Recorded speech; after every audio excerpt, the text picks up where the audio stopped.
Comenzamos este programa y una vez más el día estuvo marcado por el bloqueo de la Coordinadora Nacional de Trabajadores de la Educación. De poco sirvió que el presidente lo recibiera y acordara con ellos que los normalistas tendrán garantizada una plaza al egresar. Los maestros piden verificar que los legisladores cumplan con lo pactado con el presidente. ¿De qué se trata? Veamos en contexto.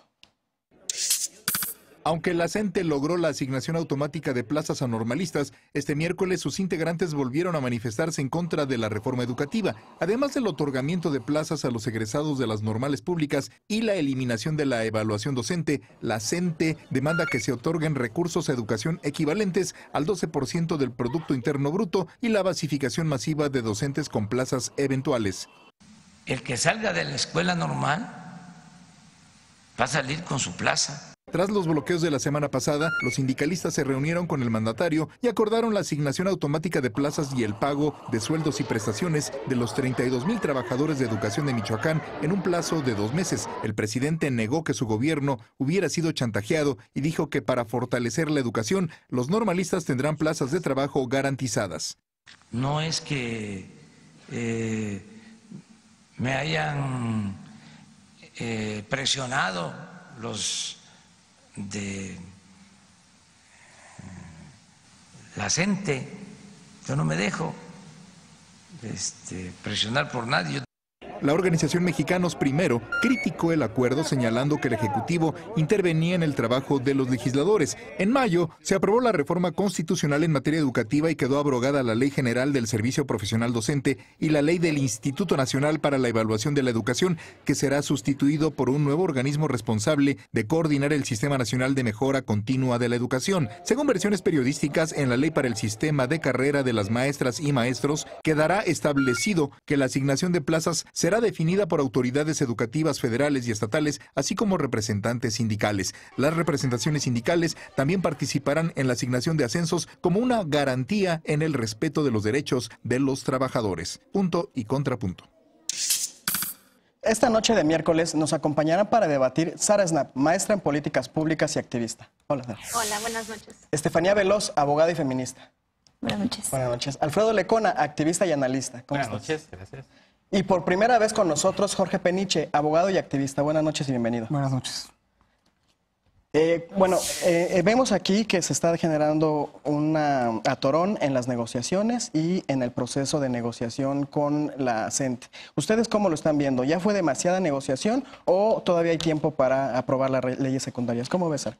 No, yo creo que más bien se tiene que negociar. Lo único que a veces a mí me preocupa en estas dinámicas es que en realidad la CENTE entonces sigue aplicando la misma política, las mismas estrategias y le sigue rindiendo. Entonces ellos van a decir, pues nosotros vamos a seguir bloqueando y vamos a seguir en este paradigma de negociar cuando en realidad ya saben que van a salir con lo que quieren, yo creo. Entonces yo creo que más bien tienen que pensar si ellos van a seguir en la misma dinámica y están logrando los resultados que quieren, ellos no van a cambiar. Entonces creo que el gobierno tendría que pensar, si queremos resultados diferentes, ¿cuál sería nuestro acercamiento con este actor político tan importante que sería diferente? Entonces, ¿cuál es ese acercamiento, ¿no? Que se necesita hacer por parte del gobierno federal? Claro. ¿Se está negociando demasiado o ya hay acuerdos pactados? ¿Tú cómo ves, Alfredo? Es que a mí cada vez me cuesta más trabajo entender lo que está sucediendo entre la CENTE y el Congreso y el presidente. Yo definitivamente prefiero ver una negociación intensa, robusta, pero que debería ser más transparente a lo que vimos hace unos años cuando se optó por reprimir. El 14 de septiembre, o el 13 de septiembre, si no mal recuerdo, la semana pasada, pues, se cumplió un aniversario más de aquel desalojo violento que hizo la Policía Federal en el Zócalo capitalino cuando los maestros estaban ahí por la reforma educativa a nivel constitucional.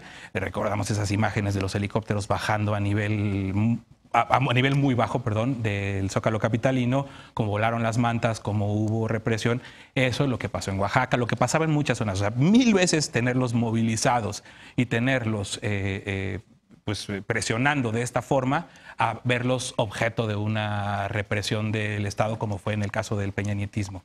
Lo que yo ya no entiendo es si ya todas las cosas que han ido poco a poco colocando en oficinas oscuras, porque no sabemos y no se ha sabido explicar a detalle en el beneficio que deberían tener las niñas y niños en este país, dónde es donde está fallando o dónde es donde la Cámara de Diputados está quedando a deber. O sea, hoy ya es más un asunto que está instalado en la cuestión de las plazas y demás, y yo ya no entiendo y tampoco se me hace justo que hagan ese tipo de bloqueos para conmemorar una represión cuando el ambiente hoy por hoy no es represión. Me refiero a lo del 14 de septiembre. Bueno, y que no habla entonces de la calidad de la educación en México y cómo queremos mejorar la calidad y no nada más cómo vamos a complacer a estos maestros, ¿no? Ese es el gran problema. Sí, nadie está hablando de la educación. Nadie está hablando de la educación y eso es lo que debería estar en el centro. Ha cambiado la circunstancia. No solamente, como dice Alfredo, hay un gobierno que no está reprimiendo, sino que tampoco hay un movimiento que de manera masiva esté movilizando en los estados como en ese momento. ¿Tú crees que hay condiciones para destrabar esta negociación o efectivamente es un asunto ya más de sectores que están presionando por lo suyo? Bueno, yo voy un poco a la génesis de la reforma, ¿no? Recordemos cómo nace esta cancelación de la reforma educativa, que es un poco el memorándum presidencial, que de alguna manera algunas personas lo cuestionaron. Sin embargo, bueno, ya está el modelo educativo por el que apuesta la Cuarta Transformación, está en la Constitución, y a mí me llamaba mucho la atención, ¿no? Hablaban de la primera transformación sería libertad, la segunda legalidad, la tercera igualdad y la cuarta equidad, ¿no? La apuesta por la educación es por la equidad, ¿no?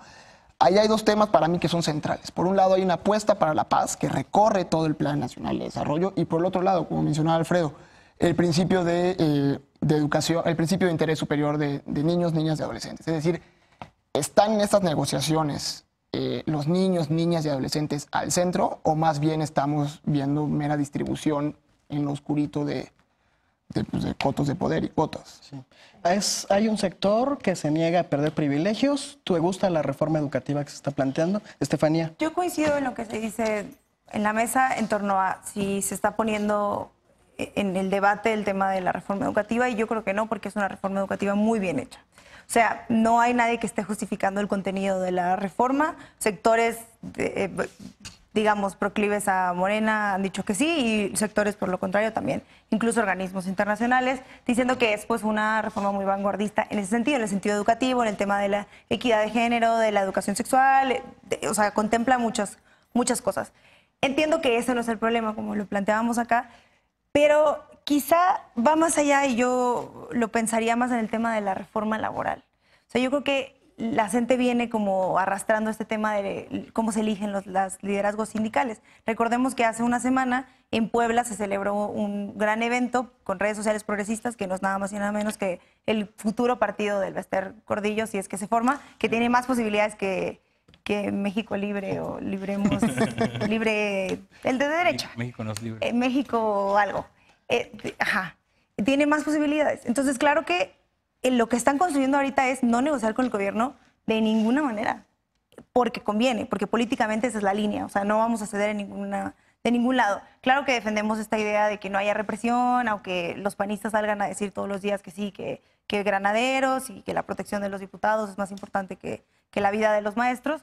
Supongo que veremos que la gente o cede o va perdiendo gente, porque es lo que hemos visto también. O sea, la gente, lejos de fortalecerse, ha tenido gente que ha ido saliéndose del movimiento porque una comulga más con los intereses del presidente o va más en esa línea y ya se siente como que está chocando ahí. O dos, pues ya se va agotando, ¿no? Esta manera de ir presionando cuando no hay un incentivo real en general. Entonces yo sí creo que las negociaciones van a seguir, tendrían que seguir, pero alguien tiene que aflojar ahí y la verdad, conociendo al presidente, no creo que sea el presidente en ese sentido, la verdad. Entonces yo sí creo que va a ser la gente que se vaya a ver disminuida o plantean una estrategia, efectivamente, como lo decía Eder, en los estados, algo más de tierra, y ahí creo que eso sí me parecería un poco más preocupante. Cuando empiecen a bloquear, no la Cámara, pero otras cosas de más importantes, ahí es donde va a haber un cuestionamiento hacia el presidente o al gobierno federal de qué es lo que va a pasar en ese sentido. Pero yo sí creo que no van a llegar ahí porque sí hemos visto que no es lo mismo la CENTE de hace 5 años, la CENTE de hace 4, la CENTE de hace 2 y esta CENTE.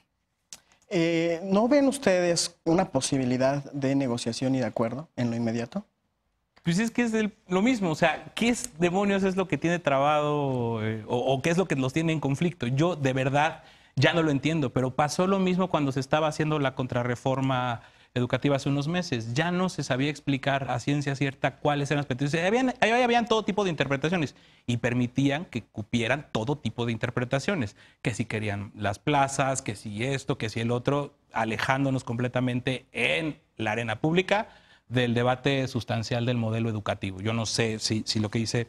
De hecho, yo realmente me declaro ignorante de si realmente como quedó la contrarreforma constitucional. Bueno, faltan las leyes secundarias. Por eso, no, sí, como quedó lo constitucional, yo no había escuchado esto del reconocimiento de organismos internacionales y demás, pero ese debate lamentablemente está relegado por la coyuntura.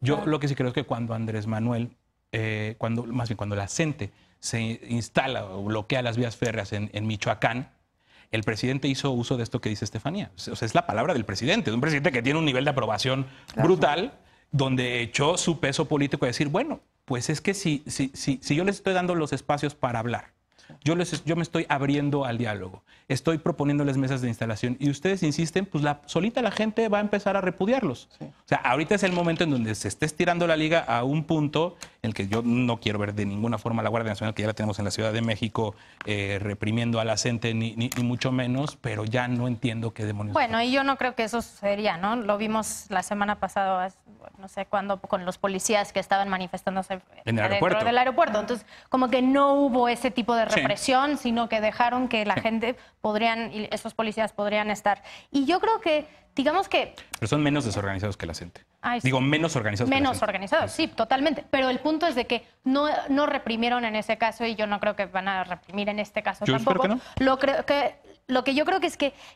ya está existiendo esta negociación, yo creo que siguen en negociaciones, aunque tal vez nosotros desde afuera no lo estamos viendo, y que se están comprometiendo a ciertos acuerdos, pero de las declaraciones que yo he visto de la CENTE, ellos siguen infelices. Entonces también es de pensar qué es lo que les haría feliz, porque no es nada más de darles todo, es decir, para ustedes como maestros, no es nada más ofrecerles una plaza que siempre van a tener. ¿Qué más necesitan? Porque es también como el único empleo donde tal vez entras y nunca más te van a evaluar para saber si sigues ahí o no, ¿no? Yo creo que hay algunas otras carreras así, pero hay muy pocos. También, ¿no? Pues y yo iba a decir cosas, pero pero es de decir, ¿qué es lo que ellos quieren realmente que afectaría a la educación pública en México? Que mejoraría esa educación pública para que la gente, así de que tienen recursos, no se sienten que, más bien yo voy a mandar a mi hijo a una escuela privada porque no creo en la educación pública. Entonces, yo creo que si yo fuera los que van a negociar con ellos, eso sería mi entrada de qué es lo que ustedes quieren para mejorar la confianza en la CENTE, en los maestros, en la posibilidad de realmente educar bien a nuestros hijos. Seguramente vamos a retomar este punto cuando por fin haya un avance con las leyes secundarias. Por ahora, vamos a una pausa. Implementar modelos de justicia transicional es una promesa que aún está pendiente. ¿Hay escenarios viables para buscar justicia, verdad y reparación del daño? Regresamos con eso a Punto y Contrapunto.